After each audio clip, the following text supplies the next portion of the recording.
Hello, I'm Tim Gray, and welcome to another episode of Tim Gray TV, this time coming to you from Seattle.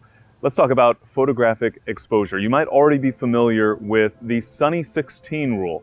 That, simply stated, is a rule where if you set your aperture, your lens aperture, to f16, then your shutter speed, or more specifically, the reciprocal of your shutter speed, will equal your ISO setting. So on a sunny day at f16, ISO setting of 100, you can expect a shutter speed of about 1/100th of a second, or in most cases, 1/125th of a second.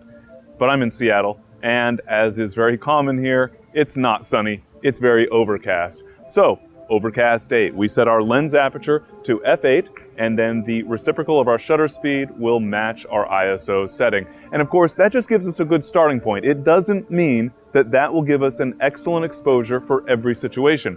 It also doesn't mean that we always want to use an aperture of f8 just because we have overcast skies.